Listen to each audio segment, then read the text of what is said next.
Direktorat Reserse dan Kriminal Umum Polda Metro Jaya, Rabu tanggal 14 Mei tahun 2025, memanggil dua tokoh tim pembela ulama dan aktivis atau TPUA untuk diklarifikasi terkait laporan Jokowi pada tanggal 30 April tahun 2025 yang merasa difitnah dan dicemarkan nama baiknya terkait tudingan bahwa ijazahnya palsu.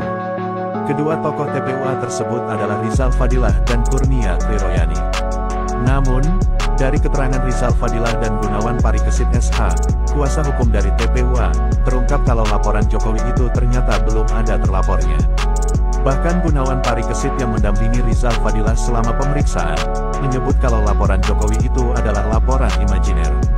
Padahal, setelah melapor pada tanggal 30 April tahun 2025, dari pihak Jokowi menyebutkan ada 5 orang yang dilaporkan, yakni yang berinisial RS, ES, T, dan K. Tapi yang jelas klarifikasi masih terus berlangsung ya, doakan semua berjalan lancar dan baik ya, karena semuanya adalah untuk kebaikan bangsa. Saya kira itu yang bisa saya sampaikan, karena ini masih akan berlanjut lagi ya. Ada berapa pertanyaan tadi? Ya ada banyak pertanyaan lah ya, saya tidak bisa mensimplifikasinya, yang pasti banyak ya.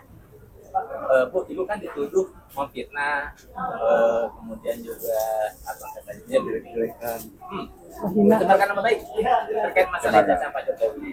Nah, artinya kan ini terkait dengan Jokowi dengan ijazah. Saya bilang kan 18 2003. Ya masih jauh yang kayak gitu. Ya. Tidak ada yang bisa sampaikan lebih jauh. Ini masih klarifikasi gitu ya. Sejak 90 saya kan tahu semua. Saya sebagai seorang penegak hukum juga ya. Oh iya, ini bagian dari tugas saya untuk menjelaskan sejelas-jelasnya sehingga semuanya menjadi clear dan jelas gitu. Ada pertanyaan sifatnya menekan? Bukan menekan ya, saya kira mereka minta klarifikasi begitu dan saya menjelaskan begitu. Bisa digambarkan sedikit Bu, kira-kira yang dijelaskan apa sih? Banyak hal nanti ya, jadi begini, nanti kan kalau sudah selesai kita akan jelaskan semua. Kalau sekarang menurut saya belum pas waktunya ya, karena akan ada kelanjutannya begitu ya. Jadi nanti kita akan sampaikan kembali, saya kira begitu. Ya. Ya, saya kira yang pertama dia uraikan tentang apa yang panggilan kita apa kan, pasal-pasal segala macam. Yang pas bagian ada sebutan terlapor, langsung saya tanya gitu kan, siapa terlapornya gitu kan, karena status saya kan sebagai saksi. Rupanya bahasanya itu terlapor dalam lidik. Itu dia terlapor dalam lidik, berarti sebenarnya terlapor itu belum ada eksplisit. Jadi sedang menunggu proses-proses dari penyelidikan ini baru nanti ditemukan. Saya kira ini makanya itu modelnya seperti model Dumas. Kalau Dumas itu kan pengaduan masyarakat, nanti siapa silahkan saja oleh pihak kepolisian melakukan penyelidikan sampai ditemukan kan kira-kira siapa nih yang menjadi layak terlapornya, siapa menjadi pelapornya. Jadi ada berita acara baru ya, yaitu penyelidikan dan penyidikan. Rupanya tadi juga ini yang mungkin temuan lah ya, temuan dari yang tadi kita tanyakan siapa terlapornya, karena kan saya mau menyaksikan atas apa yang dilakukan oleh terlapor kan gitu. Yang saya ketahui, yang saya lihat, saya dengar gitu kan, apa yang terjadi pada terlapor. Tapi ketika terlapornya masih dalam bahasa terlapor lidik, nah terlapor lidik berarti sebenarnya pola pelaporannya Pak Jokowi nggak benar. Artinya Pak Jokowi waktu itu nggak melaporkan siapapun? Tidak melaporkan siapapun, makanya muncul inisial-inisial. Dari inisial-inisial itu muncul interpretasi yang sangat meluas. Seperti misalnya, saya terlapor bukan? Gitu kan? Nggak tahu gitu. Kemudian yang ada kan inisial-inisial yang kita, oh alhamdulillah saya nggak masuk. Kan pertamanya kan begitu ya gitu. Tapi kok kesaksiannya seperti yang mungkin jadi panjang kalau melihat misalnya kasus Pak Rustam, kemudian Bu Kurnia jadi panjang gitu kan. Jadi status saksi itu sendiri menyaksikan siapa. Jadi ini mungkin perlu dikaji lebih dalam lagi tentang pola LP gitu kan, laporannya Pak Jokowi kalau menurut saya. Di samping ada keistimewaan-keistimewaan yang cukup mencurigakan dari aspek hukum. Misalnya lapor tanggal 30, kemudian di BAP tanggal 30, dan keluar surat perintah penyelidikan tanggal 30 gitu kan. Saya kira ini keistimewaan atau karpet merah bagi seorang yang bernama Joko Widodo yang dia menyatakan statusnya privat gitu kan, tidak sebagai presiden lagi. Berarti equality before the law dipertanyakan, nggak diterapkan dengan baik. Profesional. Pak, tadi menyebutkan 5 inisial nama itu enggak juga, makanya terlapor dalam lidik. Nah, bolehlah ini sebagai bahan kita untuk kaji lebih dalam. Terlapor dalam lidik. Yang ditanyakan kepada Bapak tadi apa? Itu siapa terlapor? Ya kan wajar kan dia terangkan begini-begini, kemudian sampai kepada laporan dari Insinyur Joko Widodo. Saya bilang terlapornya siapa? Gitu kan. Nah, jawabannya terlapor dalam lidik. Saya kira ini mohon nanti kuasa hukum bisa mendalami tentang makna terlapor dalam lidik. Assalamualaikum warahmatullahi wabarakatuh. Ini dulu ya. Jadi seperti apa yang diterangkan dan dijelaskan oleh rekan Rizal Fadila dan rekan Kurnia, ini kan terjadi keanehan, boleh dikatakan diskriminatif gitu ya. Sebetulnya kalau awal tadi katakan oleh rekan Rizal itu, kenapa nggak, kalau memang betul laporan itu datang dari seorang Jokowi, harusnya mereka dulu diselidik dong, ya kan? Ini kan Saksi mereka. saksi mereka ini 2 hari langsung proses, langsung dilaporkan, langsung dipanggil, langsung diperiksa. Ya, dari sini saja kita sudah melihat ada ketidakadilan.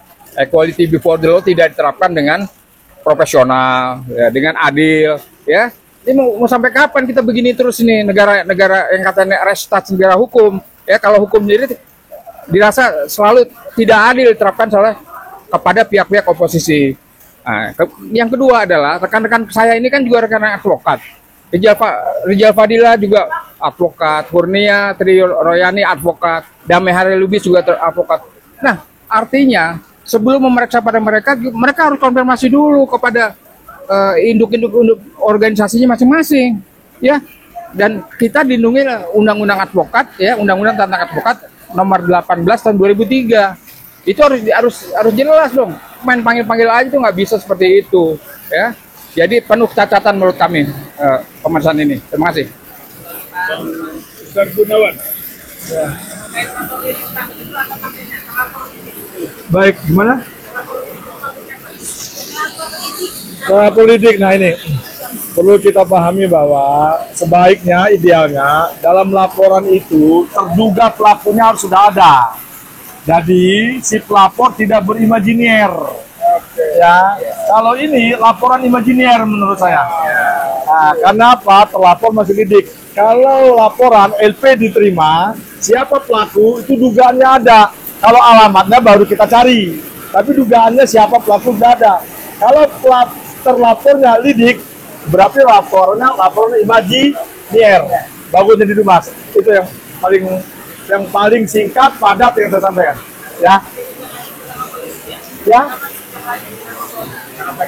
Ya itu wewenang mereka dan kita juga kooperatif. Kita menghargai undangan klarifikasi. Ini bukti bahwa kita tidak melakukan perlawanan secara hukum. Dan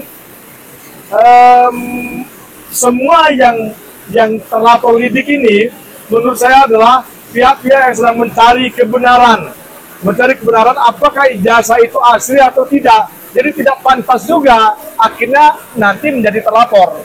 Walaupun pada akhirnya yang terlapor lidik ini ditetapkan statusnya sebagai terlapor, lebih lagi tersangka, apalagi nanti ke persidangan terdakwa.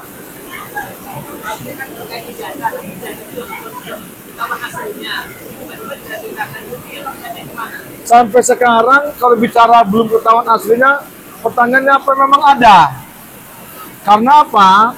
Katanya Pak Jokowi lapor ke Polda Metro Jaya membawa ijazah. Kalau ada adik iparnya yang konon kabarnya ijazah itu disimpan dengan beliau, kok dibawa ke Mabes Polri untuk kemudian dilap forensik. Yang mana nih yang benar?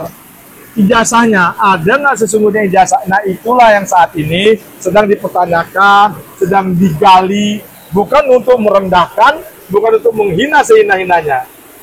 Silakan menjelaskan masalah terlapor lidik itu Bang. Karena kan di media itu keluar 5 nama ya. Baik, akhirnya pelapor lidik ini pihak pelapor sendiri belum menyebutkan nama-namanya siapa dalam laporannya, sehingga masih menduga-duga ini, menduga-duga, kemudian mengeluarkan inisial-inisial saja. Dan sama memang seperti beberapa kali kami mendampingi yang kemudian menerima undangan klarifikasi, memang galian-galian pertanyaan itu untuk menetapkan siapa sih orang-orang yang berada di dalam tanda kutip menurut kami yang dianggap menghina, yang dianggap merendahkan.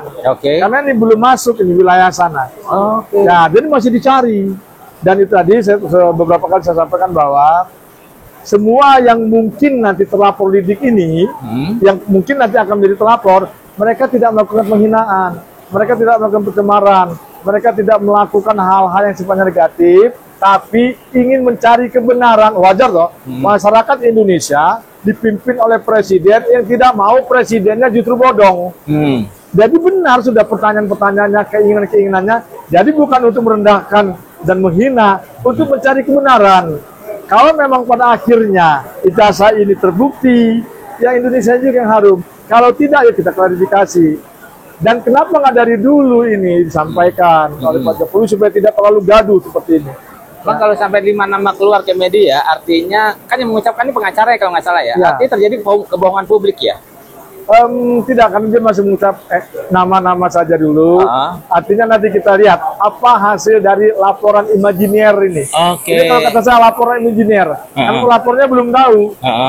Ya kan? Masih mengawal. Idealnya laporan itu siapa yang diduga melakukan Fulan atau siapa. Ini nggak tahu yang diduganya siapa. Abang sempat baca LP-nya nggak? Ya. Seperti dia tahu nggak LP-nya Jokowi? Sudah kalau secara langsung tidak, tapi dari galian-galian pertanyaan dari pemeriksa tadi, saya selalu tekankan ini pemeriksa ya, bukan penyelidik atau penyidik, karena belum masuk ke penyelidikan, belum masuk kepada objek penyidikan apalagi. Jadi masih dalam konteks pemeriksaan. Oke. Ini menarik banget Bang. Berarti indikasinya sebetulnya kenapa ya Jokowi melakukan ini ya? Ada alasannya? Saya nggak tahu, saya kan bukan ikan. Ya kan? Karena seorang presiden gitu membuat laporan terekspos 5 nama keluar, ternyata ini laporannya seperti imajiner. Menurut Abang motivasinya apa sih? Sebetulnya memang indikasi kuat ijazahnya palsu atau gimana menurut Abang? Kita tunggu nanti sampai persidangan, hakim yang menentukan nanti apakah ijazah itu asli dan tidak asli kalau memang ada ijazahnya. Kalau sampai saat ini kami masih menganggap belum tahu ijazahnya yang mana. Artinya kan sampai ke persidangan ya memang. Kan sampai ya. Ya, sekarang hanya menduga-duga karena Pak Jokowi sendiri tidak menghadirkan itu jasanya secara transparan, secara terbuka, karena masyarakat Indonesia bahkan masyarakat dunia saat ini menunggu mana ijazahnya Bapak mantan Presiden Republik Indonesia, Bapak Joko Widodo. Ya, makasih Bang Gunawan. Sama. Assalamualaikum. Waalaikumsalam.